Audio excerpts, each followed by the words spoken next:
record button. There we go. Yeah, hi YouTube. So yeah, we did an Astral tier list. Astral definitely had a lot of... I think we were pretty okay with our Astral tier list. I can't remember exactly, but I think we were fairly on it. We'll maybe have a look at the end of the stream. But then, yeah, we've had a sprinkling of Pogo since then as well. So with Worlds only being 5 weeks away now, I'm pretty sure it is. 5 or 6 weeks away.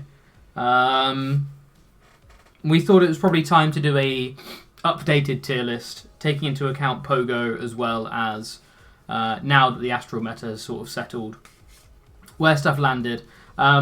Obviously, still things could change between now and Worlds, but there's no big tournaments IRL. I don't even know whether there's any 1Ks or anything. There's probably a few like small 1Ks, but there's no... I don't think Full Grip are doing a...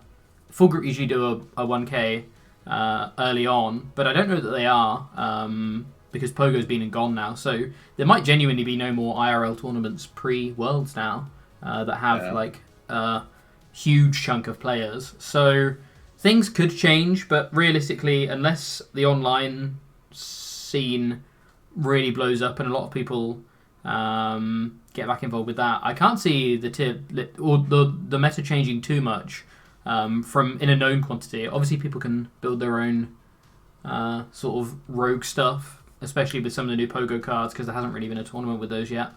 But yeah, so this feels like it could be a pretty conclusive tier list of stuff going into Worlds in a known quantity. So it feels pretty important to look at this stuff.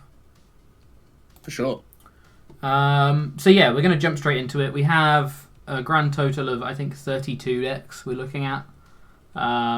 Some stuff that we're just going to put pretty much straight into Don't Play This, but are fairly popular. But also a pretty wide range of the tier 1 and 2 kind of stuff. So feels like hopefully we'll be covering a lot of bases here. Whoops, that's my Discord. I'm trying to make it so that I can see Joe's face as well as my face and the tier list. Okay, wonderful. There we go.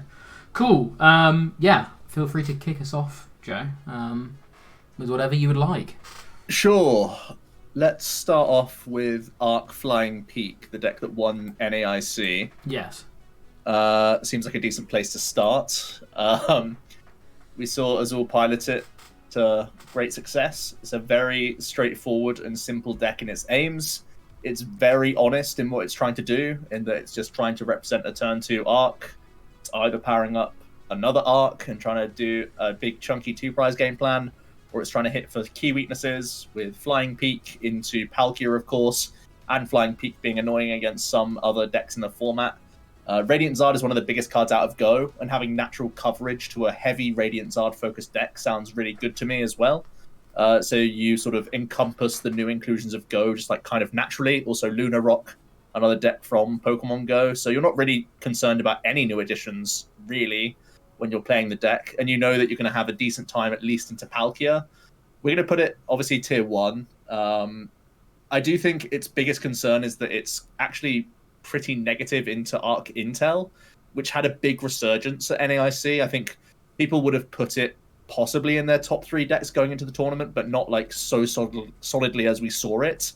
And Arc Intel seems like a good, like, kind of safe enough play for Worlds, so solidifying that matchup is going to be important. In our testing, we've added in Zig Belt to try and tempo out other Arc players in like mirror match situations, so I feel like that's a big tech include to improve your Arc mirror match situation, specifically Arc Intel, which struggles to get double Arc down in most instances because they don't have the draw engine to really do anything else. So yeah, I think it's very strong. It's the deck I've played the most in testing as well, and had the most results with. So I think it's just a very solid, strong deck. Very safe for me. It has inbuilt plays against the Mewtwo v Union deck, which is a bit of an unknown quantity for me, how popular it will be, because a lot of people enjoyed seeing it at NAIC. I don't know, a lot of people will convert to then playing it, but you naturally have a few answers at least inbuilt. So it doesn't feel like I don't really know a deck I don't really want to come up against with this, other than maybe Arc Intel, but I think you can improve on Azul 60 specifically into those matchups. Yeah, it's interesting as well. When we get to Arc Intel, we'll kind of talk about how it changes, but Obviously, you mentioned it being naturally pretty good against the Radiant Zard stuff, but even just Arkintel being able to play Radiant Zard and again have another tempo piece against you. Sure. You beat the decks that just want to Zard you turns 2, 3, 4, 5, and 6, but having a random Zard thrown at you at some point is still pretty scary for the deck. To be honest, I agree with pretty much everything you've said. It's actually also really, really kind of disruptive as well. It boasts like a fair bit of disruption in different ways. It's not just a Path or a Marnie. It's that, but also in combination with the annoying attack of Flying Pikachu and things like that are just gonna try and outvalue you somewhat. Really, really interesting deck. I haven't played too much with it, but the games I have played with it, it's felt really solid. I think it's actually, even though I really like Arc Intel and with or without Zard, I actually think it's my favourite Arc variant at the moment as well too. So, yeah. The other, I think, obvious one we'll just do now is Palkia Inteleon, because that's the deck I've been playing the most, so I feel like these are the two that we have the most authority on. I've put in not hundreds of games with Palkia, but a fair few games with Palkia now, and I'm really starting to get a feel for the deck, and it's obvious how strong it is. Obviously coming second at NAIC, so it's got results behind it as well as just, in general, being very popular. I think it's the second most popular deck in online tournaments right now, but also boasting it's like a 54% win rate, which is really good for most popular deck in the game, because typically the most popular deck in the game means good players will play it, but also some less experienced players will play it and kind of naturally drag the win rate down. So still boasting an above 50% win rate, but not only above 50%, 4% over, whilst it doesn't sound like much, is actually really big. So the deck is strong. The inherent strengths of the deck are very, very obvious. There's kind of the debate around playing the the Asaya Bradner list with the heavy VIP passes, or maybe something with only one VIP pass, trying to get some more space here and there. I'm still not convinced which I prefer more. I've done a lot more testing with the heavy VIP pass build, which feels really good when it works, but really iffy when it doesn't. When you missing VIP passes, you can still win games, it's still fine, but basically whenever you get Marnied or whenever you Roxanne or whatever, you're always a little bit more scared of those kinds of cards, because there's 2 or 3 more bombs in your deck compared to just playing one VIP pass. It's an interesting one. I'm still not decided on which I prefer. I need to do more testing with the low VIP pass count. It feels like it's a bit less high roll, because you're very unlikely to start it going first compared to playing 3 or 4. But it might, the amount of the way that these Inteleon decks get built and the way that Palkia works in terms of its V-Star power, you can really sort of play a variety of different attackers and a variety of different techs in terms of items and stuff with the Inteleon engine, and dropping those VIP passes actually lets you do that a little bit more. So I feel like there's some room for creativity with the list naturally, just because it's an Inteleon engine. Even just playing the most straightforward Palkia build feels like it's a sensible idea.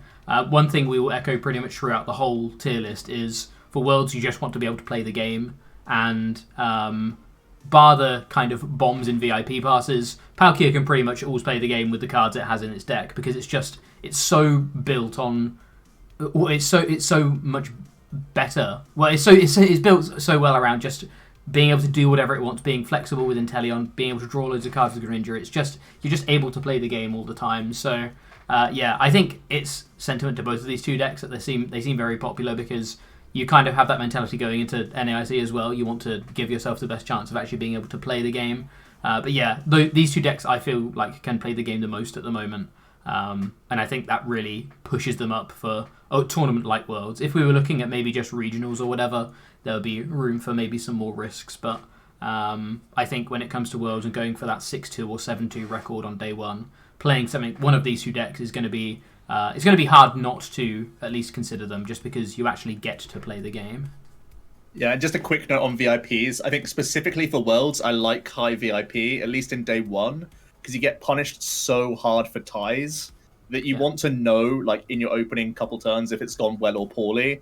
And basically hitting and whiffing VIP passes gives you that information, so clearly. It's literally night and day between hitting and whiffing VIP in the opening, turn. So you have that clear information that you know you're in the game or basically out the game so quickly. It lets you scoop and just get a best of 3 actually done in time, which is really cool. Yes. Let's talk about Arc Intel, seeing so we've already touched on that as well. We're also going to plonk this into tier 1. I think this is just a bread and butter kind of deck. I feel like this is going to be the deck that people will lean back into because we already have that shell that doesn't necessarily need to change too much going into Worlds, and it's, again, similar to the Palkia deck, fairly well rooted in its consistency. You don't really need to do too much. It's actually dead 50-50 right now with Palkia Inteleon, at least in the online stats for the 1 week of information that we have. My feeling is that it's weak into Palkia, but I don't think it's so weak that you can't play the deck, obviously. And still, I think the percentages don't really matter as much as just winning the initial coin flip against the opponent, whether it's against another Arc or against a Palkia. So it's much of a muchness. You have your tanking inbuilt, you have your disruption inbuilt, you have a lot of control over the game with your Inteleon engine past turn 1, which I think is very solid. And obviously you have your power spikes with Starbirth. I think you just kind of chill with the deck. You don't really need to change much at all. I don't think even a single Go card makes it into just regular defensive Arc Intel, but it just seems fine and reasonable, and it's positive into the deck that won NAIC, which is kind of helpful to you for sure. So yeah, its matchup spread is again just comfortable, not going to be amazing against anything, not going to be terrible against anything. You have inbuilt answers to Mill Tank just with your Intel, which is nice. I don't know how good your time against Mewtwo v Union will be without adding in tech cards, but it can be done for sure.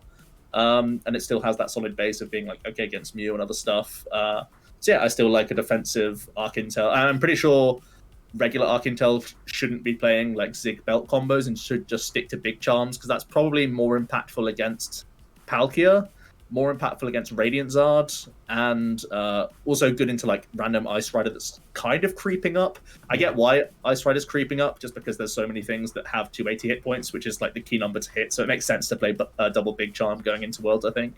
Yeah, agree. I think defensive Palkia defensive Arceus is actually something that still is somewhat unexplored, to be honest. It's always been, I think, until at least, or in the Brilliant Stars format, it very much felt like Arceus being hyper aggressive was really good. But yeah, defensive Arceus seems really interesting.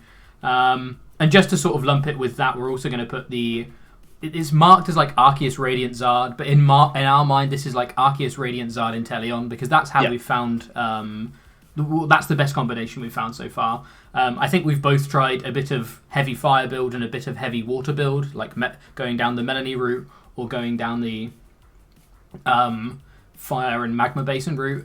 I'm not convinced which is better. I need to test more, but both of more.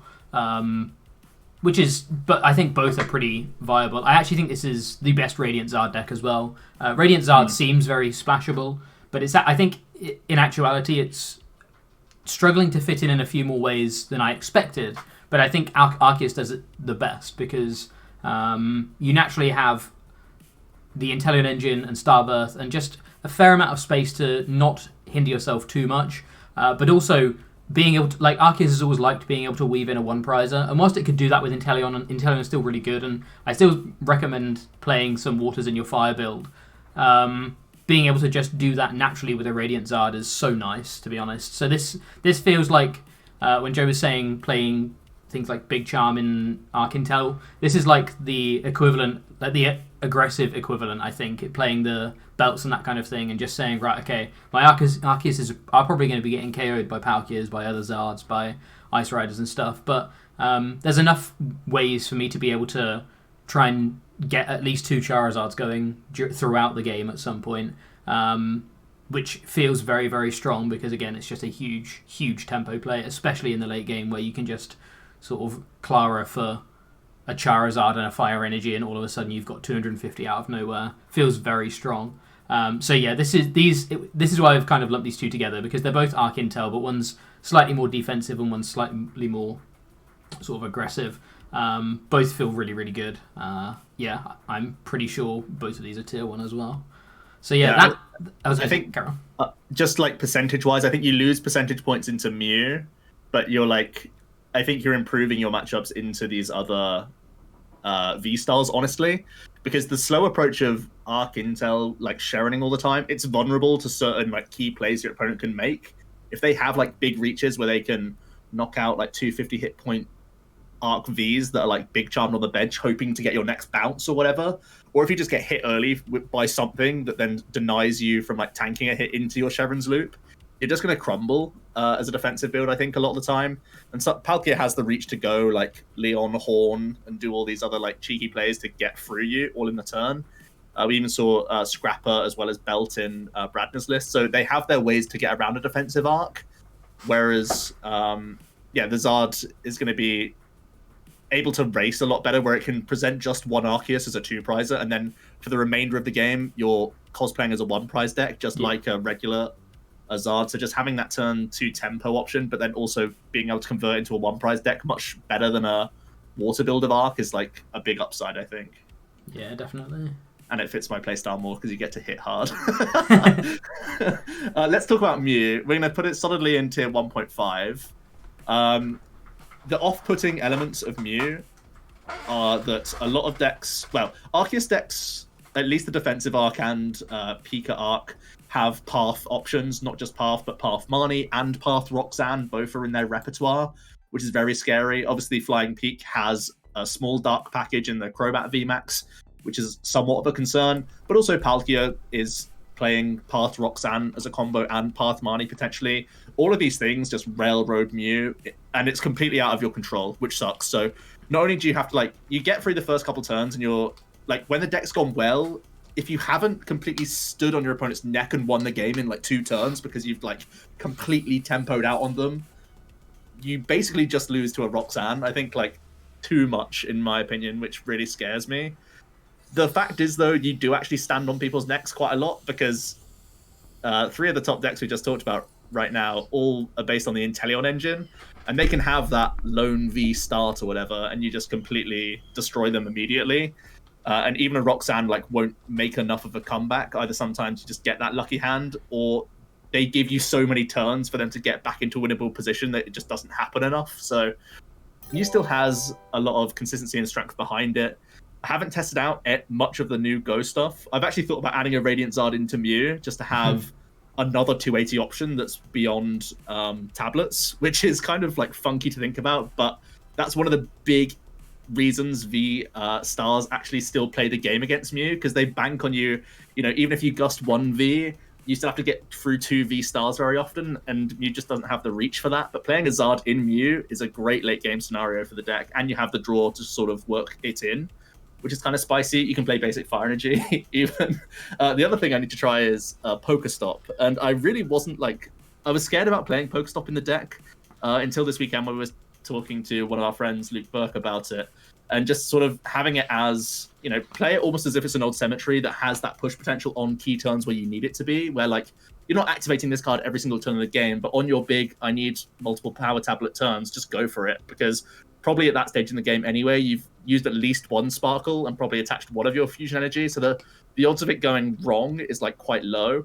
And I also want to go even further out there with Mew and try going back to quad cross switcher and have a higher Pokestop count. That's another thing that I need to test out. But my biggest issue why it's not in tier 1 anymore is just Roxanne Path. But it still has the strength and consistency behind it. And there are still things it can do from Pokemon Go. So I'm interested in some Mew experimentation, because I feel like people are still playing Astral lists right now with Mew with like no changes. But there actually are cards it could be playing. Yeah, and again, like we said about the other the tier 1 decks, even if you do get Roxanne Path late game, you're pretty much always going to, well, not always, but you have a very, very high chance of just being able to at least play 1 or 2 turns of the game with Mew, which again feels very good. And again, I feel like a lot of the time it was Mew mirrors that kind of went long sometimes, because it was just you both sort of being chicken, trying to jump in and wait, which again was really bad for ties. I feel like a lot of these games against the 2-prize decks will be won or lost quite quickly, because, like Joe says, you either stand on their neck or you get like you get Roxanne Pass, see your 3 cards, and like, right, okay, well, this is done. I'm too far behind now. I can just go into the next game, and Mew is going to be able to turbo through and get itself into those positions anyway. So, yeah, it feels like again, in the same way that like defensive intel feels like a lot of people's backup, I feel like Mew is very easily a lot of people's backup, and it's also still the most popular deck in online tournaments right now. Only by a very small margin compared to Palkia, but it is still the most popular deck right now. So people very much still clearly have it on their radar. Thanks so much for the sub as well, Dark Dax. Okay, let's jump into another deck. What should we go for next?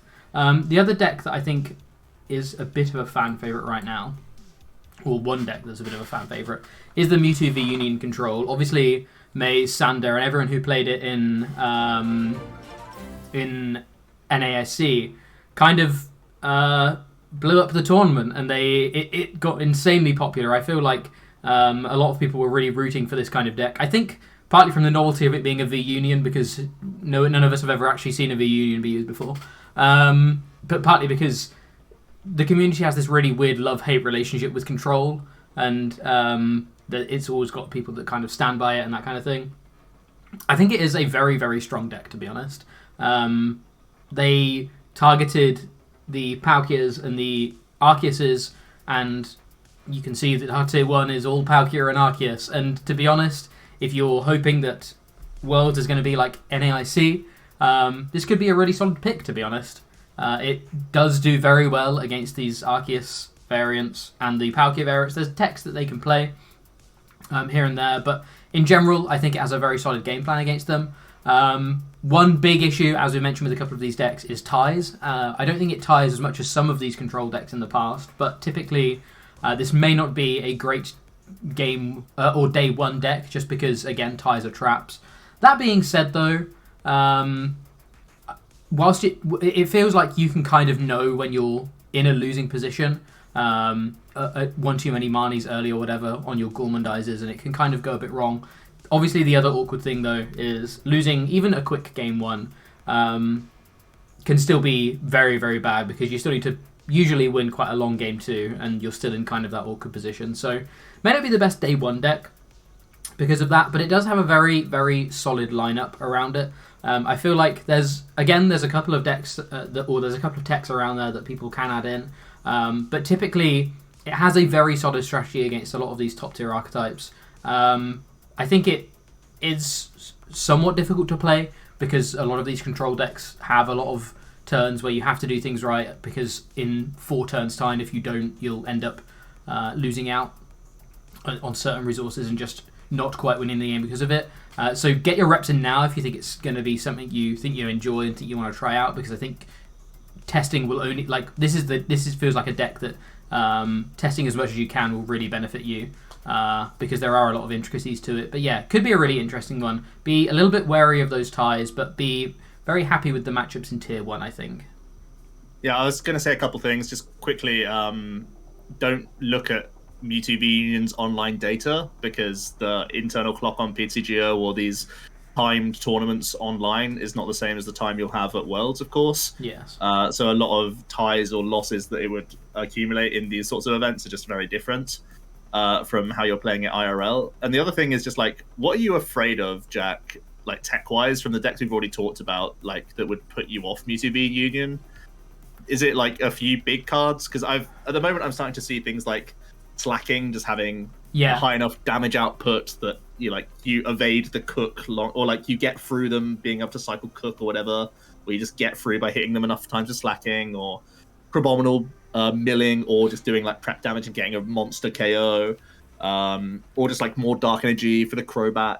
What are these sorts of things? Are they enough to put you off this deck? I think that, in combination with people knowing it, like the deck being a known quantity now, is also in itself potentially a bit of an issue. Obviously, Maze and Sander and the guys that played it very much brought something completely unknown, and now people will have played against it a bit online, which again you have to take with a pinch of salt, but you still kind of see the natural motions that you need to go through with your deck in particular, as well as probably genuinely sitting down with these kinds of cards and trying them out, because who doesn't want to get a Mewtwo V Union into play IRL at least once during their career? It is great fun. I think these kinds of techs are important, but yeah, that in combination with just knowing how the matchup goes might itself be enough of a tech, quote unquote, or an issue for it to still be a bit of a risky play. To be honest, the other thing is I don't know really where the deck goes next, but maybe there is another iteration of the deck that goes somewhere that deals with some of these techs, or maybe control goes somewhere else. Because it does feel like in general we have a lot of control pieces right now in different capacities. Even like Blissey Miltank isn't a control deck, but it builds itself around being just a really tanky wall deck. It feels like we have a lot of these cards right now, so even if this isn't the way to play control now, control still feels like it could be in a really good spot for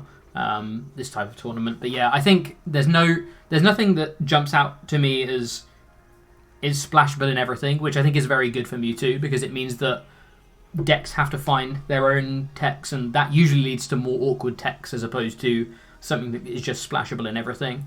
But yeah, it being a known deck is what would probably worry me the most, because you can't.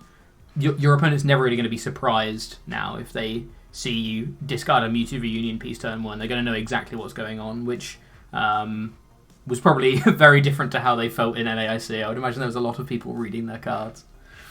Right. Let's look at one of these tier 2 decks then. I'm going to go with Rapid Strike Urshifu Inteleon. It has the new introduction of Radiant Blastoise, which has got a few people trying to champion that resurgence in the deck. Obviously, it hasn't been doing too well recently since EUIC. But it could be one of these decks that starts to bully Arceus. I think we're getting to that pendulum once again where there's enough popular Arceus decks where Urshifu really can feast. It cares even less about Urshifu and Manaphy than it ever did, because you have that Radiant Blastoise combination that can make the Metacham work much more aggressively, or just ping it down with quick shooting and nets and stuff, or just straight up from buckets and going back to Melanie. I think you're kidding yourself if you think you won't face Mew day one. There'll certainly be people who won't, but I think going in hedging to not face enough Mew is a very risky strategy for me. But it could be high risk, high reward. It could be one of those gambles that you sort of say, okay, I can go, my 2 losses could be Mew, and then I can beat everything else with Urshi. I don't think you necessarily have the consistency for that strategy to actually come off, but at least you are going to be banking on a lot of people playing safe with Arc, and you just completely rail those decks, I think. You're also like pretty reasonable into Palkia. You actually make them play weirdly with their bench, which is something they don't normally do. Normally they vomit their own bench and make the opponent make their own decisions, but when they have floating Sobbles and whatnot, and when they're forced to net up their guys and re-bench stuff, you can severely punish that, or you just deny it completely and actually make them more of a vulnerable deck that doesn't have quite as good of a draw engine as well. So very interesting deck, one that I want to try out more. With the water energies, you have a natural answer to Miltank, which is something. I'm not certain it has much of a good time into Mewtwo V Union, but I think it's at least punishing Arcs and can do some like tanky Cheryl strats against Palkia. It's really just that consistency question mark that makes me nervous about the deck, because it feels like you are juggling like a good amount of stuff just to fit it all in, and it would be even harder to juggle everything with adding in Mew techs as well. I need to play with it more, but it's one that's definitely on my radar, because I think those scales are tipping high enough in towards Arceus' favour that you could be a good punishing deck in the format. Yeah, definitely. I think for me, again, it's a deck I'm actually quite interested in as well, but for me is still the Palkia question mark. I feel like you're in a really, really happy spot if... because theoretically, we were talking about this before stream, whether Arceus are playing Dunsparce right now, and I feel like the vast majority of them aren't, to be honest. So yeah, it feels really interesting to say, yeah, I go in with a very positive Arceus, probably fairly negative Mew. So yeah, answering the Palkia question could be the key to unlocking Urshifu, which is pretty interesting, and I'm sure, again, naturally with the way the deck is sort of built, there will be plenty of ways that people try and do that, so it could be an interesting one to explore, to be honest. It felt like Urshi was in the exact same spot right before Robin won Liverpool with it, because no one really cared about Urshi at that point, I'm pretty sure. Even it was in a really weird spot, and then obviously they had to tech for Mew, and we've said that maybe it's just too difficult to do that now, but even so, it feels like there's something there for Urshi. It feels pretty interesting. I'm going to take Turbo Dialga just because that is probably my favourite deck to play at the moment in terms of just wanting to kind of zone out and have some fun with the game. And to be honest, the deck is actually way more solid than I expected. I was pretty surprised as to how scary this deck can be. Obviously, there are some issues. You're pretty prone to things like cross switcher early and stuff like that. You still need things to go kind of well into certain matchups, but in general, like you just need 1 or 2 turns of kind of free reign of doing things. And Dialga can basically set up a very, very scary board in combination with things like Avery and Marnie and that kind of stuff, which is pretty spooky, to be honest. I think it's evidently a bit of a meme. There's some that have converted through to NAIC and through to some of the more recent regionals. And I think actually this is a deck that's still kind of being innovated. I've seen a couple of not super different lists to ones that did well recently, but still changing cards and changing counts and adding new attackers here and there and still doing well with them. So I think there's something to be said for Dialga. It still feels like it's pretty vulnerable to a lot of the top decks that draw well, but if you're able to just punish 1 or 2 turns of them drawing kind of suboptimally, it like that extra turn you get to take pole vaults you so far ahead, it's basically impossible to lose, which is pretty crazy. You have inbuilt answers to a couple of other natural issues within the format as well.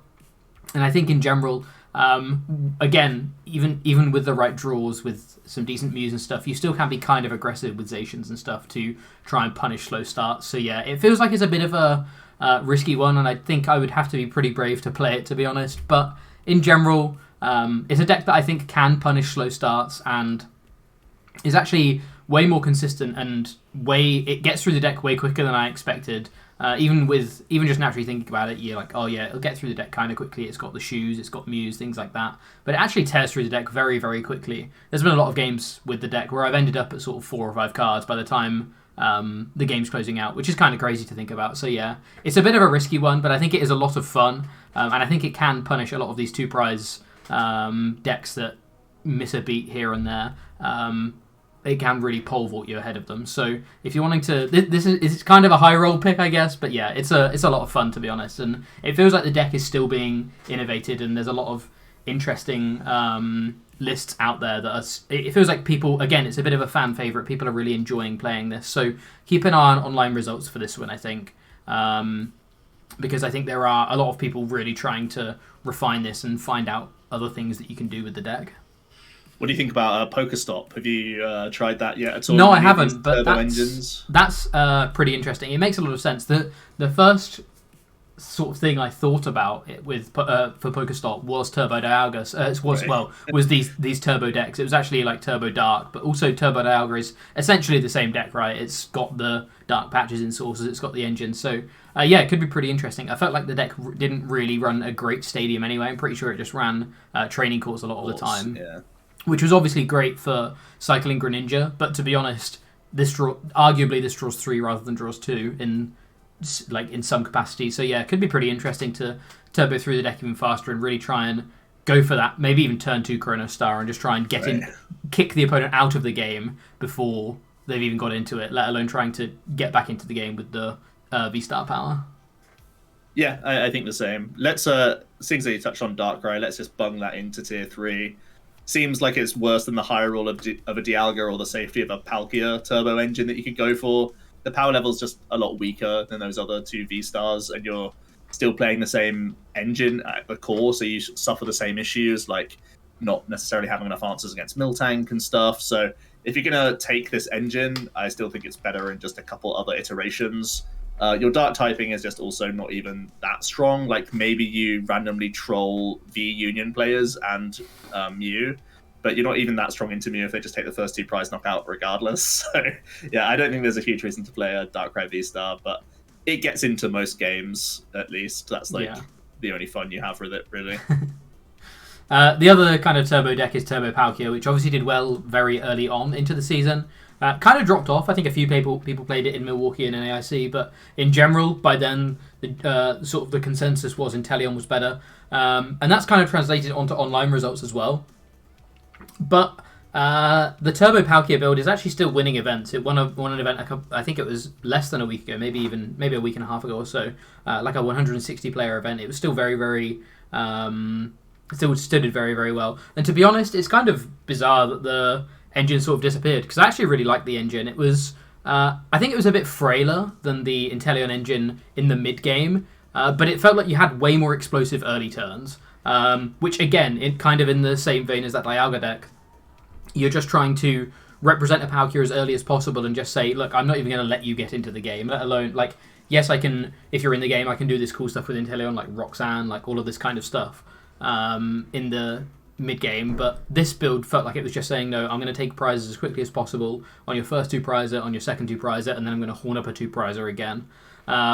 It felt a little bit more linear, perhaps, than the Inteleon build, because the Inteleon deck can play a few more techs. But even with this kind of build, because it only plays a 2-2 Palkia, even though you do naturally have a bit more sort of stuff in your deck compared to an Inteleon engine, you can still play some pretty interesting techs, to be honest. I think it naturally played Starmie and Suicune, but then the movement people started to move towards like lightning type attackers, which is pretty interesting. And I feel like that really wasn't explored that much. There was one that did quite well at Milwaukee, but didn't really see any or too many at NAIC at all. So the engine, I think, has proved itself in pushing Dialga into tier 2. I think the engine has proved itself, and then doing well in the Australian tournament as well. So it's a really interesting engine. I think there really is room for exploration with techs. I still think Palkia is the best partner for that engine, just because it is the most aggressive Pokemon that isn't Mew in the game right now. So I still think there's a lot to it. I think you're a little bit more worried about. Again, it felt like it was a very unknown quantity back in the Australian tournament, and now people are a bit more aware of it. They know what's in your range a bit more. But it does feel like you can be way more explosive than Palkia Inteleon, which is kind of surprising, to be honest, because even Palkia Inteleon can be pretty explosive. But yeah, being able to turbo through your deck and build up some pretty cool combos early on is very impressive. So yeah, I'm interested in exploring this one a little bit more, to be honest, because I think Palkia itself is still well, the whole like Palkia lightning stuff still feels pretty unexplored. And one key I felt more than anything with Palkia is that the mirrors feel really, really lopsided as to whoever wins the coin flip most of the time. So being able to get yourself back into the game with something like this feels pretty interesting. So yeah, I want to explore this turbo engine a bit more. I still think you have to rate it a bit lower than Intel, just because Intel, again, has boasted so many plays and still has such a good win rate, and obviously has great results as well. But I'd be interested to see where the stats pushed Palkia if it saw as much play, or the turbo engine if it saw as much play as the Intel engine. Honestly, this deck for Worlds just fits my temperament a lot better. It ticks the box of me winning fast, losing fast kind of deal, because you pretty much know exactly where you are in the game with the deck, barring just like Roxanne going haywire or something. And I guess that's a small nod towards the Intel engine, but you still have Mew like always developed on board, and you could play some other stuff as well. But yeah, I feel like that would suit my playstyle way more, and I'd probably lean towards the turbo build over Inteleon, knowing that it's worse, because I think, well, possibly worse, because at least I get to play every single game of Pokemon, and that's something that Intel engines can't always do, so I would lean towards that personally. Let's talk about Zorobox. Definitely a hyped one, and a super interesting one. It's the forever sort of deck where everyone thinks it's finally going to be competitive and playable like every time, and it just like never quite does the thing. I actually really enjoy playing this deck, but for consistency it just does not tick the boxes that we're looking for here. It's still not got the space that you really require to have a very good or like a high enough amount of early game supporter cards. Even with like a Thick Cincino or like Big Barrel plus Glarin Meowth combos, it just doesn't get the job done. So it is very upsetting. I think like the best success I've had with Zoroark is just because I have Radiant Zard in the deck. So all that tells me is that Radiant Zard is like a crazy good card, but that could be paired with the Inteleon engine. It could be paired with Arceus as well, which we've rated much higher. So like the Zoroark part of the deck wasn't the part that was actually doing anything. It was just like the Zard was carrying and Zoro was just kind of there being superfluous. The fact that you can have fighting type mons like Wormadam or Cleavor aren't that impactful, I don't think, because the Arc players, well, the Wormadam you don't really care about because it's so slow as Arceus a lot of the time, coming online, and Cleavor, the opponent can play around at times, so the fighting stuff just feels very weak. Flapple is admittedly like very strong, but the whole part of Zoroark just isn't really doing much outside of just having Altaria Cincino as like a mini engine. But that engine is just trying to be like a pseudo Inteleon, and you're filling like a ton of your deck spots with that stuff anyway, and just being like overly glamorous. The Slowbro is kind of funny, but I don't think there's enough like one prize mirrors to actually like warrant it as a reason to play the deck. The only other thing, like Slowbro is not only good for one prize v one prize matchups, obviously. It means that you're much more Roxanne proof, where you basically just need Twin for game. So there are a few things in its direction, but it still just has huge consistency hiccups that I just can't get over, to be honest. Yeah, it's it's one of those where I think until Zoro rotates, everyone is going to look at it and be like, this has to be good, right? This has to be good, right? And maybe one day it will be, but it's weird. Every time it gets a new piece, it's like everyone, including us, to be honest, because I think we were pretty sure, we were pretty interested in trying it out again. Like adding a new piece doesn't help the issue with the deck's consistency, because you're adding a new piece that generally isn't a consistency piece. And if you can't get like Zoroark Cincino or Zoroark Barrel working, which is like the most consistent you can make the deck realistically, it's not going to get there. So yeah, it's unfortunate.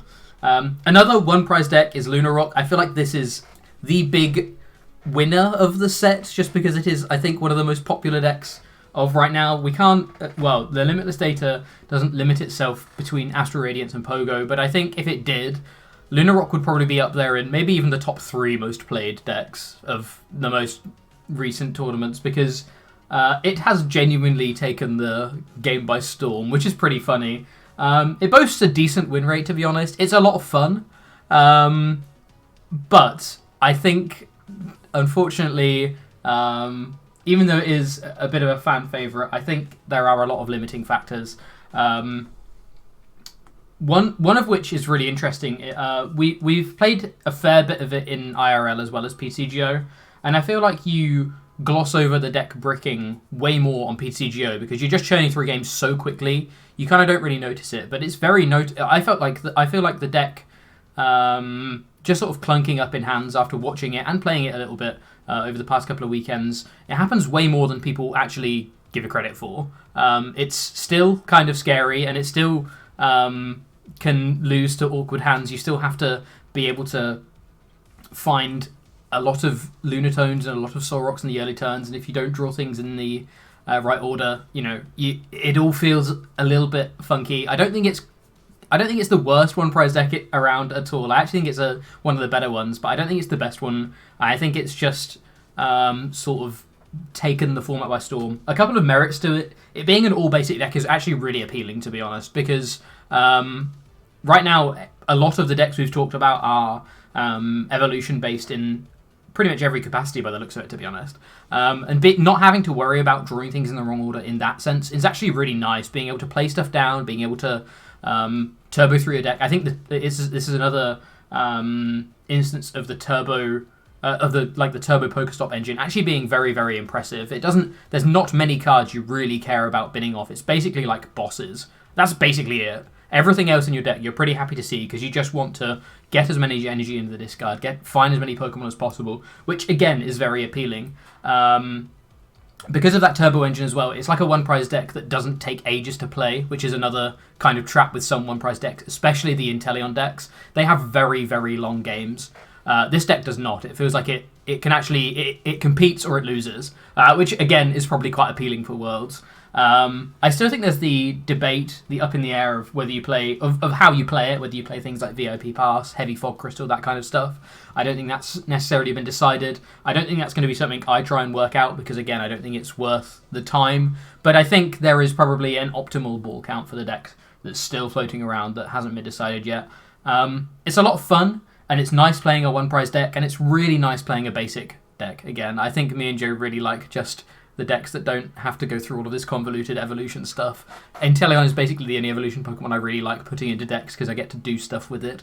But yeah, it's nice playing a one-prize deck. It's nice playing a basic deck. but in general, I don't think it quite meets. I think people over exaggerate its wins and kind of brush its issues with consistency under the carpet sometimes, which to me I think is evident for something that. It's not something I want to be looking at towards Worlds, but it's a lot of fun, and it's pretty funny playing the space rocks and hitting people really hard, which is kind of cool. Yeah, I just think its matchup spread's not good. I expect Pika to be very popular, and I think Arc Intel to be popular, and I think they do just... Lunarock's win rate right now into that is like 25%, and that's just like so bad. So, like, with your thinking cap on, you shouldn't be just going Sun Energy 10 times. It's a fun deck and it's budget, and I get why it's seeing a lot of play right now, and it's just something different to do on ladder, and it's like a little puzzle within the game that you can do, but yeah, you're just at the mercy. Like, you're not actually playing the game as Lunarock, you're just seeing what you draw and just doing the same thing every turn. You actually have 0 decisions with the deck, which again is, like, for me, a pretty bad feeling. Let's talk about... I guess we'll talk about Mewtwo V-Star at this point as well. We're also going to put it into Tier 2. The main testing I've had with Mewtwo V-Star was actually with a thicker line of the Mewtwo, and I feel like that was the biggest mistake I could have made with the card, actually, because there are certainly matchups where it's going to be important for you to have that high damage threshold, but in a lot of instances, we've seen that Solrock Lunatone can do enough. So I actually think probably the strongest way to play Mewtwo V-Star is just by playing a 2-2 package in a predominantly Solrock Lunatone style deck, and then you just make a few tweaks here and there to play like Ultra Balls to actually get your V-Star going and whatnot, and play like a couple other Pokemon in there. But you have that push potential much more aggressively as soon as you play Mewtwo. Now Lunarock has a much, much scarier going first board state for an Arceus player or a Palkia, because the Mewtwo can threaten genuine huge damage and knockouts, which is crazy that at least Arceus can't respond immediately onto. Palkia potentially could, depending on how many Palks they put into play, but as soon as you put a Mewtwo V down, it completely changes how the opponent has to navigate the early board state, which I think is really strong. It also gives you one hit KO potential in other instances, like against some healing decks, like Blissey, which I think is a really big deal, where typically Lunarock really struggles. Mewtwo V Union naturally covers Flying Peak as well, so I think a 2-2 V-Star is like quite strong in Lunarock. I'm basically calling it a Lunarock deck with a splash of Mewtwo, but I feel like that's the best way we're going to see that card at Worlds. So I think there's definitely potential here. The reason why we can only really cap it at that Tier 2 is that it's still going to have those consistency issues, because you don't have a free star burst. You don't have Palkia getting a ton of energy from the discard pile. You just have this sort of spread attack, which could be useful and sets a lot of things in range for you going a purely one prize deck from that point on in the game, where you like let your Mewtwo do the thing, then go pure Lunatone. And when you've already set things down minus 120, you can finish a lot of things off with the rocks. So I think that's where we're going to see smutterings potentially of Mewtwo. But I think so many people are just so focused in on Lunarock that it's not even going to be that popular of a deck. So I wouldn't be surprised if you just don't need to test against this and don't have it massively on your radar. But I feel like it'll be worth trying that change, because I think day one of ladder, people are just like, okay, how's this Mewtwo deck looking? Are we throwing in 4/4 Shadow Rider and going heavy Mewtwo, or are we just putting it as a bit par player? And I think that's going to be a better place to have its role in the game. Agree. We talked about it earlier on. Let's chat about Ice Rider Calyrex. This is marked with Inteleon, but this is kind of lumping in the Inteleon builds, the Barrel builds, all of the Ice Rider based decks, because in general, it's not like, it doesn't feel like it's too much about the partner. It's about Ice Rider itself. Ice Rider boasts really good damage into all of these V-Stars. That's kind of always been its selling point. And it still, I think, does that very well. I think being able to not have super conditional a super conditional way of doing 280 is going to be pretty good. Obviously, you're only doing 250, so you need some kind of multiplier, but there's plenty of ways you can find that multiplier, depending on whichever one you play. You also get to play Palkia in some capacity, which is really nice, because Palkia is just very, very strong. It's a nice two-prizer as well, which helps you sort of play around with 2 prizes, 3 prizes, 1 prizes, all of that kind of stuff, as well as just being able to chain Calyrexes or get Calyrexes out of nowhere. One Calyrex and 1 Palkia on the board with not a single energy still represents a huge amount of damage. I haven't played too much with the barrel build, which I know is predominantly the build people are playing right now. But I think, to be honest, it always feels weird sort of saying I rather a barrel engine over Inteleon engine, because Inteleon does pick up the pieces you want exactly when you need them. But I do feel like Calyrex feels like a card where you just need more raw draw, to be honest. You still want to be able to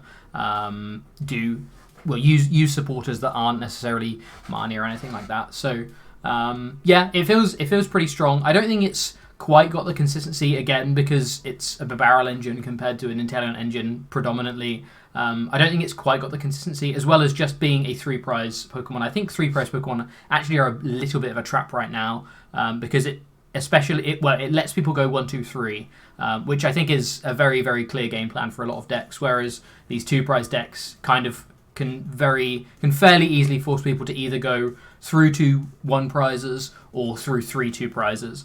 You can't really do that in any nice way with the Calyrex deck, because Palkia is so good you're never not going to bench it. So I think its prize mapping is a little bit awkward in some decks, but its damage output is very respectable, to be honest. And it's another deck that, again, did kind of well at NAIC but didn't do huge amounts, but has continually been developed over the past couple of weeks since NAIC and is still seeing great results. So it's one that I feel like was unlocked a little bit at NAIC in terms of people trying it out, and is now still being sort of devised. The damage output is very appealing, but I just think it's a little bit too inconsistent to make it all the way into Tier 1. His matchup spread isn't too bad, though. I think Mew has always kind of been a bit of a bane of Calyrex's life, I felt, because 310, whilst you have the dream scenario of, belt Leon or whatever, and it's possible, it still feels way too awkward a lot of the time. And because Arceuses can, or the more defensive Arceuses at least, can big charm up, you do have to sometimes run awkward cards like a Scrapper or a Tool Jammer or whatever as well, which is, kind of annoying. So yeah, I think there's a couple of issues here and there, but just naturally forcing these V-Stars to find a way around your 280 does feel pretty impressive. And at the end of the day, you can just become a Palkia deck if you want to, which is never really a bad thing either. So yeah, it's pretty interesting. Also in Tier 1.5, we think Blissey Miltank kind of lives there. I really think this is an underplayed deck. I think it's pretty strong right now, personally. Looking at our Tier 1, I'm pretty happy going into all of those except for Radiant Zard, which really terrifies me.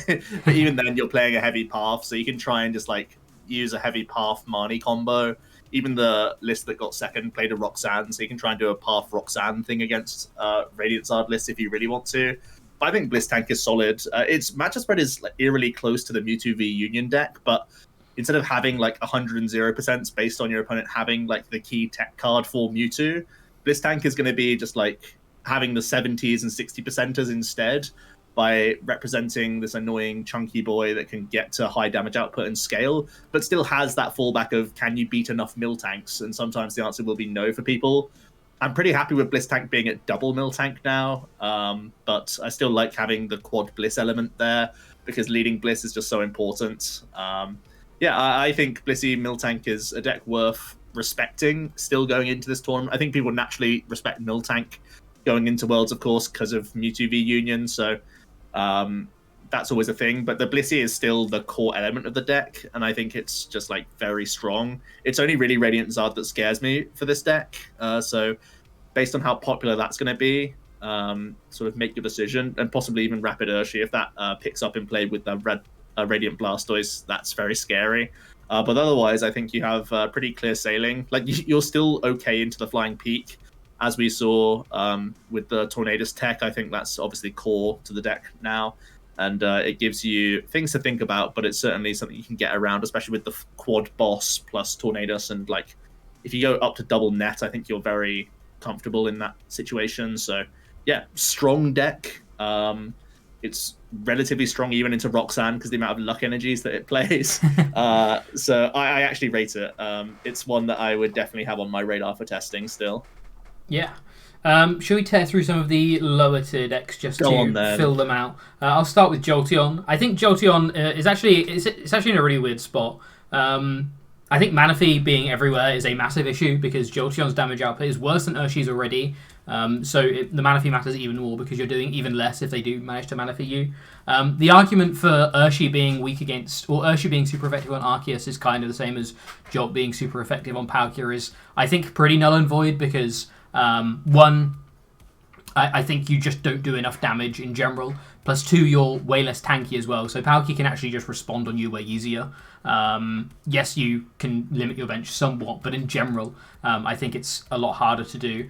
Whereas you can actually tank a bit more with the Urshi deck. So it feels like there's no reason to play Jolteon over Urshi because I don't think it's typing, despite being the best type or the type that's best against the best deck in format, I still don't think it actually gives you that much because you have to play so many sort of scuffed cards to actually be doing anything relevant against that deck, and even then you're still only taking 2 prizes. In the same vein against Arceus, even if they're not playing a particularly defensive or healing build, it's just way too many resources to actually have to get through 3 Arceuses and take all of these kinds of prizes. So yeah, it's pretty unfortunate, but I'm pretty sure Jolteon is just a worse Urshifu in pretty much every way.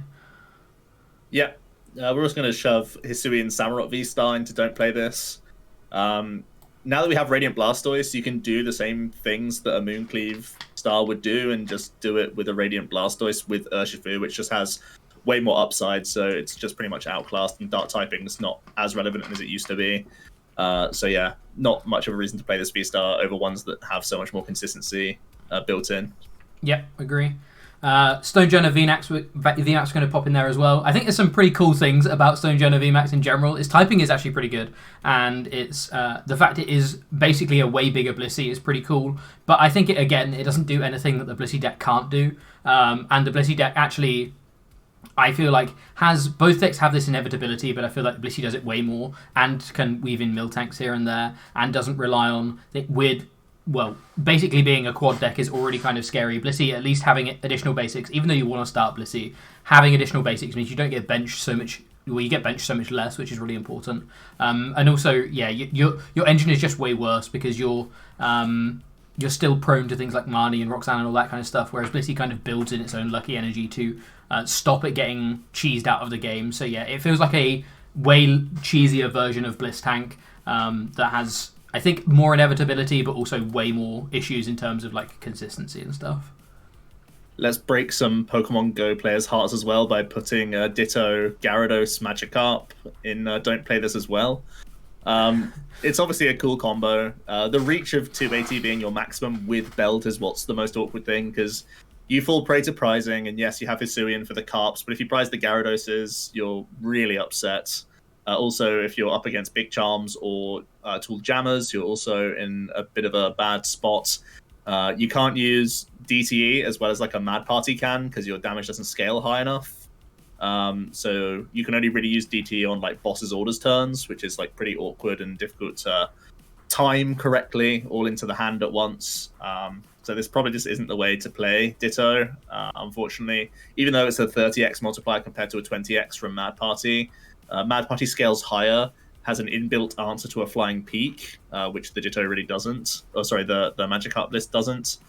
And your damage output is just too low. The only nod I'll give to Ditto Carp is that you have Gyarados as a built-in answer to help against Mewtwo v Union, but you also need to almost trick the opponent to go that low into the deck against you. So yeah, it's a troll deck and way worse than Mad Party for sure. Yeah, even so, we're still going to put Mad Party in tier 3 just because, again, it's not particularly consistent. It's one of the it's a one prize deck, but it's not one of the stronger ones. And in general, it's still, even getting 4 more quote unquote Mad Partiers in the Dittos or 3 more Mad Partiers, you actually still run into so many of the same kind of consistency issues that you always have, which is just awkward. It's a better Magikarp deck, but it's not better by much, unfortunately. Which, again, will probably break some players' hearts, but it is at least a little bit more playable than the Gyarados deck. Let's talk about Rapid Mally. It's also going to get shoved in there as too much work 1 prizes, which is a lot of our tier 3 decks, unfortunately. Rapid Mally's just struggled since Roxanne's come out. You can't reliably prepare a late game board state in any way, shape, or form. You're forced to play Manaphy, which hurts your push potential and can still get punished by shenanigans, and having to keep recovering it is always a pain, and it's an extra bomb that you have to naturally play in your deck every single game. You quite enjoy a lower health threshold in a lot of these Pokemon, but it doesn't outweigh the fact that they're going to railroad you with awkward hand disruptions, so I'm not on the Mally train right now, unfortunately. And there's too much just like random Zig and random quick shooting that you have to play like a real pansy against Arc Intel and Palkia Intel, and that's really upsetting because you don't want to have to play like a pansy against those decks, because it means that you're like leaving an extra bench space for an Inkay that could also be a Sobble. So against Palkia, your board state is like 1 Mally, 2 Inkay, 1 Manaphy, 1 Octillery, and just like 1 floating Sobble. That's like so bad for you. So, or like 2 Sobbles that can become Drizz and Intel, and you just can't effectively bounce how you need to in that matchup. So, yeah, it's just not good to have to play so defensive in a lot of cases. Okay. I'm going to tackle Radiant Zard Inteleon and Radiant Zard and Inteleon Moltres kind of at the same time, because they're pretty similar decks, to be honest. But I think they're pretty different in terms of where they fall on the tier list. So this is kind of the Stefan Ivanov one prize Inteleon box-esque decks. Typically they were paired with Moltres. That was because Mew was head and shoulders above the pack last format. The reason why we've dropped the Galarian Moltres package down is essentially because it's way less relevant now. It's still important to have a good game plan against Mew, but the Galarian Moltres was a massive part of the deck, to be honest. It was kind of the other half of the deck, whereas now you have Radiant Zard, which kind of works better against everything. It's worse against Mew than the Moltres package is, but you have to respect everything way more than Mew now that Mew's down in 1.5. So this very much feels like the not even pre-Astral lists, the sort of Brilliant Stars lists that haven't changed too much. We think the way to play it now is building around Radiant Zard, to be honest, being able to not necessarily do it from turn after turn, but having the option to do it turn after turn. Again, it's opened up very much by the Inteleon package being able to weave together pieces, things like the Raihans, things like the energy switches, things like the magma basins, all of this kind of stuff, to try and weave in as many Radiant Zards as possible, because 250 every turn is just monstrous. I still feel like you struggle somewhat with the one prize decks. One thing that Inteleon box used to do really well with the one prize decks was play the Rowlet combo, which is just way worse now because Manaphy is basically everything, just because of Greninja's existence. So I think you struggle a bit with the one prize decks now, because it very much feels like it's going back to whoever takes the first one prize, because unfortunately Radiant Zard, just you don't care about its 250 damage because you're killing everything with an Inteleon anyway, and all of a sudden your best attacker, at least in the early turns, is a stage 2 compared to things like a Lunarock, a Lunatone or whatever, which is just so much quicker than you. So I think getting caught in sort of a spiral of one prize matchups could be pretty unfortunate, but in general it's a pretty interesting deck. I think Arceus still presents a bit of an issue. I feel like the best way to do it is the Radiant Zard, but these heavy sort of path builds do worry me somewhat. I think Inteleon's worst enemy was always Marnie anyway, so Marnie path, like they never really cared about the path, but now path being actually disruptive for you, it used to be something that people would just put down and you weren't really fussed about, but now it's a bit awkward. So yeah, I think some of the Arceus builds are a bit awkward, but just the natural counterbox-esque deck fits into a format where there are only 2 or 3 archetypes that you're probably going to be seeing 2 or 3 times throughout the day. You can naturally just kind of target at least 2 of those and maybe take the third one as just a 50-50 or whatever, maybe slightly negative, and just hope that some kind of surprise factor gets you there. But then building an intel box that takes on 2 of those sort of head on and has good strategies against those could be pretty interesting. Again, feels like there's still a few issues around the deck, and I'm still a little bit biased because I've played it before and it's been unkind to me. But when it goes well, it goes very well, and it feels like the whole game is kind of in your hands. So definitely an interesting one, but definitely play it with the Radiant Zard now compared to the old Galarian Moltres package for sure. Yeah, I think a couple of key points is figuring out your turn 2, 3, and maybe 4 attackers that aren't Zard are going to be the most important thing to figure out for the success of this deck. Whether you hard target and play like lightning attackers for like Palkia, or you play things to help out against Arceus, those are the key decisions that will improve that deck massively, or it'll kind of flunk. The only other thing that's like a small headache for this deck is that you need to develop Manaphy so early against the Palkia. It means that you really can't afford to have like a very weak hand. But normally you're going to be playing an Irida package regardless, so it shouldn't be like too big of an issue. But yeah, I'm a big fan of that deck, and I think the new age of Zard really does overtake the benefits of the Molt for the most part. Let's talk about Arc Dura. Let's just sort of get this off the list. Most people sort of know exactly where we're going to put this straight away. We're going to put it solidly in that tier 2, where not the most consistent, gets the job done in a lot of instances, has an annoying amount of healing that can get you just one turn ahead against opposing Arc players. It can get you just one turn ahead against Palkia, because you naturally keep that low bench size here and there. You have over 200 damage output that you can churn against Mewtwo, as long as you have some energy recovery, which is quite funny. And you're not really worried again about any of the new stuff from Pokemon Go. You'd love to see a random Mad Party or something like that in the mix. You're relatively okay against Lunarock unless they play Morpeko against you. So yeah, you're like a fairly straightforward, safe deck. I feel like if there are day one players going into Worlds who have played Arc Dura before, they'll just play it again. But I don't see it being like above sort of 3 or 4% of the field, I don't think, because it's not the most interesting deck to play in the world. But it's just like kind of well-rounded and fairly safe as well. It's actually got a surprising number. Like, it doesn't fall below 40% in many matchups, which is one of the best selling points of the deck. So if you want to be in control of like a good amount of games, or sort of be in the game, I guess that's something going for you. I still feel like it's very weak into Roxanne personally, which is my main sort of off-putting point about the deck, because you have no engine in play, of course.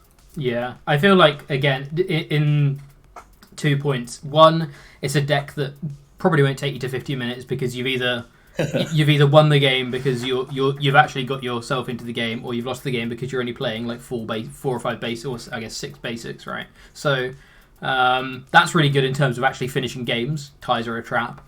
But also, it feels like it's a deck that actually keeps everything kind of honest, but it also keeps itself honest, because it's such a weird deck in terms of how many basics it plays and that kind of thing. And basically, your first 2 turns a lot of the time are just ripping research and hoping you get to carry on playing the game.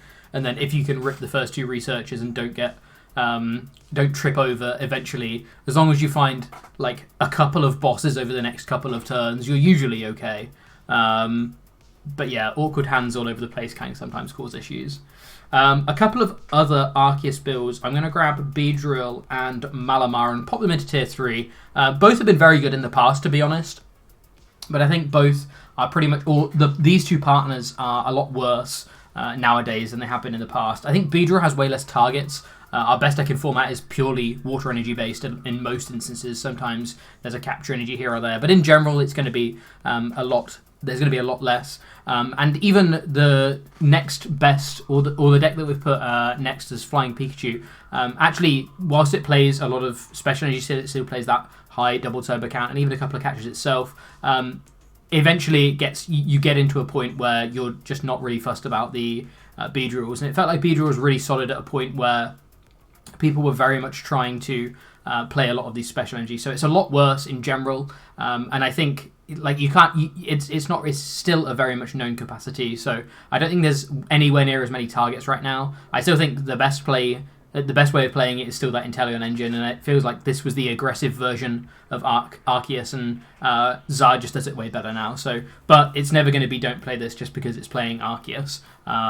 So you can't really ever write it off just because you actually, again, hopefully get to play the game in most instances. And Malamar, similarly. Malamar is a really interesting one because I think a lot of people touted it to be very, very strong when Roxanne came out. But it turns out the prize mapping with Malamar and Roxanne is actually really awkward because you usually lose your first 2 prizes on an Arceus, which leaves them at 4 prizes. And then they're very rarely going to take a 1 prizer because they know that activates Roxanne. So the next prizes they're going to be taking are a Malamar, and then they're only 1 prize away. and that means you have to set up 2 Malamars as well, which the deck can sometimes struggle to do. So yeah, it feels like both of these decks have kind of been outclassed by in different ways. I think the Flying Pikachu is just a bit of a better Malamar. It doesn't really do the same thing, but it's just the VMAX option that is, I think, a little bit more aggressive, but also pretty disruptive, and still asks for more cards from the opponent trying to fight. Like the Pikachu builds are playing really heavy path and stuff, so they're still pretty disruptive. And yeah, that Beedrill I feel like is just outclassed by taking a KO with a Radiant Zard, because that doesn't matter whether you've got a special energy or not. It's just a big bomb of damage. Sure. Let's talk about the Reggies. This deck has really fallen off of popularity because they've all jumped on to Suns and Moons instead. But the Reggie deck still has some valid points going for it, especially if there is not a lot of Dunsparce being played in Arc. I can fully foresee if people just hone in on making a consistent list that's good against the top decks in the format. People just don't play Dunsparce at Worlds, I think, in a lot of cases. It would really be like Fear of Urshifu doesn't even do it because Dunsparce is bad into Rapid Strike Urshi anyway. So, like, what's the reason to play a Dunsparce in the format right now? I like don't even see one past like random Zapdoses coming into decks for mirror situations, which I think it'll be few and far between. So I think it's probably correct to not play Dunsparce, which actually opens the door for the Reggies to be a wildcard pick that can also try and punish a good amount of Arceus. You're also like a little bit annoying for the Mewtwo. As long as you can remove Parasol, you can be really annoying against Mewtwo. I don't think you're necessarily going to be playing Scrapper, but it's something you could go for if you really wanted to. You could also play Jammer in your Reggie list if you really want to, which is funny. But yeah, it's like obviously not the most consistent. We know that now. The good news is there really aren't many like natural Avery or collapsed in lists going around. Like maybe Arc Intel plays one collapse as their counter stadium, but if that was done at NAIC, I really don't think people convert that over into Worlds because Reggie's just like didn't turn up at NA. So after like it underperformed in Milwaukee, it just wasn't picked up at NA, so it wasn't really a good representation for the deck. Obviously Flying Peak is like a bit of a concern maybe, but you do have plays at least in the deck. Like you can play Ropes and you have potential to one-hit KO with the Gigas itself, of course, with the Gigaton Break. And you can at least hit a reasonable amount of damage with the Alecki thanks to weakness. So there's stuff there, and Alecki, of course, is helpful into the Palkia. Bradner's list didn't play Tool Jammer, which is good for the Reggie Alecki player, because you can just belt up and get one-hit KOs. So I don't know if there's going to be a power struggle there, whether people go back to Jammer or not. But Gigas is like low-key in a pretty good meta placement, which is kind of weird because it's not really been in a good meta placement like since it came out. It just sort of was plonked in and hey, this is fun, let's go do it. But it could be like a low-key I'm actually in a good spot kind of deck for Worlds, which is kind of wonky to think about. I don't want to think about it. I want to think about Frostmoth Box because that's a one prize deck that I actually enjoy playing. It's a really interesting one, to be honest. I think even though there is a lot of Manaphy about, I still think there is huge merit to trying to build a deck that can just Greninja lots and lots and lots. Because to be honest, Greninja is still a very strong attacker, and even though people will be playing Manaphy, there's not many decks that play Manaphy Recovery, and even if they do, just being an Inteleon deck to begin with is really, really nice, and then closing out the game, being able to just Greninja over and over is pretty cool. I think there's definitely some consistency issues, but it's a very, we've said a couple of times with the Arceus decks as well as that Inteleon Charizard that basically Inteleon is actually one of the best one prize attackers right now, even though it's a stage 2, just because it has so much consistency itself because of its ability. It actually gets set up fairly early and applies a decent amount of pressure, really does very well at sort of poking these 2 prizes to set them up for KOs with some other stuff here and there. So it's a pretty interesting one. Again, it's not the most consistent at all, but to be honest, I think there are so many good water attackers that we've kind of seen splash into Palkia already that you can kind of translate over into this one prize engine. I still think Palkia is probably a better one prize deck, which is kind of funny to think about. But if your heart is set on not playing the Palkia but still want to play heavy Radiant Greninja, because I think even with things like Zard coming out and that kind of stuff. Radiant Greninja is still absurdly strong, and the attack is basically Rapid Strike Urshi on a one prizer. So cycling that has to be good. It's very, very interesting. I think some of the biggest issues are things like early game Marnies and that kind of stuff. Because, again, as with every Intel deck, you're kind of very, very reliant on your setup, and weaving in another... Whilst it's the same kind of as... weaving in another stage 1, whilst it's the same as weaving in an attacker like an Arceus or whatever, because that's also a stage 1, the difference is you actually have to use your Inteleons to attack, whereas... the stage 1 is your attacker, and you don't have that nice V-Star power to help smooth over the game for you. So, yeah, it's a bit of an awkward one, but it's a lot of fun, and I think there are some really cool water attackers out there right now that you can have a play around with and see if they can help matchups here and there. I feel like it's another of these decks that if you maybe have to sacrifice one of the big ones but try and target another of the couple and just hope to roll the dice and play matchup roulette, you could be in for a decent day. The only other thing I will say though is obviously being a one prize deck, this is one of these one prize decks that does naturally have a bit of a slower game plan, so getting some practice in and knowing when you need to pack the cards up and go to game 2 I think probably will be pretty important going into the event. That's true for sure. Let's talk about Rapid Strike Inteleon VMAX. I feel like, again, similar to what I was saying with Samurai, it's probably outclassed by the Urshi. I guess the Intel build respects Mew a little bit more just inherently in the deck, but you still probably need to play Path if you really want to make that work for you. And then you're just blocking the Radiant Blastoise, which is probably the only selling point this gets from Pokemon Go. So it's one of these decks where you're going to have to juggle and sort of prioritize matchups. But in theory, having Double Gunner and Radiant Blastoise can be a huge punisher for opponents' Inteleon engines. So it could be a scary deck, especially going first. You're representing good 2-hit KO pressure into these V-Stars pretty comfortably. You obviously have to worry about Flying Peak, which is going to be like a big issue, right? So that's at least a deck that you will have to dodge. And your damage output isn't necessarily so high that you can actually get around a Mewtwo. So there's some matchups here and there that are dodgy, but this can maybe do the plays that an Urshifu wants to do a little bit more quickly with the Radiant Blastoise. And I do think there are interesting timing windows with this Radiant Stoise to actually get things going, because the Inteleon doesn't force things like Manaphy into play like an Urshi does. So probably just a worse Urshi overall, but there's some interesting stuff here. And you can at least do like Cheryl looping against Arceus that isn't Flying Peak. So maybe a few merits there hit every now and then. Yeah. Rounding things off, we have a variety of things that I think will all end up pretty low. We're going to start with Sylveon. I still think Sylveon is a bit of a fever dream here and there. It still feels like one of these decks where, again, you're trying to be this counter box, and sometimes the dream will work and you'll be able to fit in a lot of attackers and it will all work out wonderfully. But I think there's way too much going on for the deck to be super consistent. I think if you want to play this kind of tanky build, there's way better Arceus builds to be playing. I don't think Sylveon actually adds too much to the deck other than that turn 1 ability, which is really nice to be honest. But I think outside that turn 1 ability, there's not much else for the for the Sylveon to be doing. There's way less Urshi than there was around EUIC, where it was actually a pretty interesting pick because it didn't have a huge amount of great matchups, but it absolutely dominated that Urshi build. So yeah, I think its matchups are way worse, and there's not many reasons to be playing this kind of deck over one of these other counter decks like the Intel box. Yeah, same can really be said for the Gyarados VMAX. It was a deck in a time capsule sort of thing where it did well for a specific meta, and that meta's changed. The Flying Peak again comes in to be a bit of an issue. Other random like lightning stuff coming into even other Palkia players' decks. For Mirror, you get caught in the crossfire. The Jolteon you'd think would be pretty strong right now because Jolteon Capsule is very effective against Irida-heavy engines.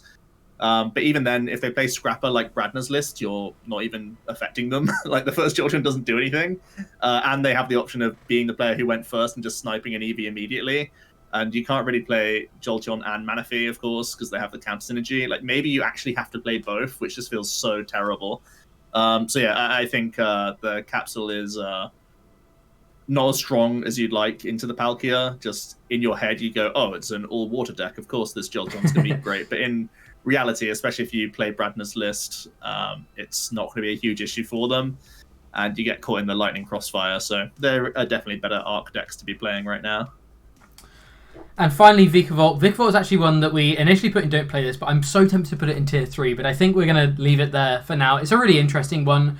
I think there is something to be said for a lightning type attacker that item locks, because the engine, it feels like every engine right now is so item based, and lightning type is very, very impressive. But I think because I think having 210 HP, even with a cape or whatever, you're just way too vulnerable, even against Palkia, which I feel like you're really trying to target. You're way too vulnerable, and they're going to really be able to win the prize trade because your damage output is just so low. You're overextending with that second attack, and you're really not doing much with that first attack. So both of the attacks' outputs are kind of awkward. You can't really play the belts or anything because I'm pretty sure you want to be playing capes just to try and claw onto the fact that you're trying to disrupt them as much as possible, and you want to try and keep your bench fairly limited. But in the same way that Gyarados, the memory capsule Jolteon package doesn't work anywhere near as well against the Palkia deck as you think, I think in testing Vikavolt will probably fall under the same fate, because there's just, like, Palkia is just too good of a card to actually be faltered by something like item lock hitting for 100 or 120 or whatever if you're playing things like Zapdos or whatever you decide to do. I think Palkia's stats are just too much for, and it will just run over Vikavolt anyway. So it's an awkward one because it feels like when you say I have an item locking deck that also hits for weakness of the best deck in format, that's obviously going to be good when basically every engine is very, very item based right now. But I still think it just falters too much against some of these decks. So yeah, that's our tier list. It's kind of weird, and I think I wouldn't have predicted a lot of these when we first kind of chatted, but we kind of went through every deck and rearranged some things, and I'm pretty happy with where we landed here. Yeah, I think maybe like Radiant Charizard Inteleon is like our probably riskiest one of the higher picks, but I think the rest seem pretty solidly in that 1.5. I could see maybe Urshi going upwards as well, based on how the list develops over the next couple of weeks or whatnot, because I think that's one where right now there's just one guy out there trying to champion the deck, but it could pick up some popularity. Like, we know that Urshi has that tournament spike potential because the power inherently is just so powerful. So that could be one that potentially shifts up the tier list. I don't expect much else lower than that to do anything really at Worlds.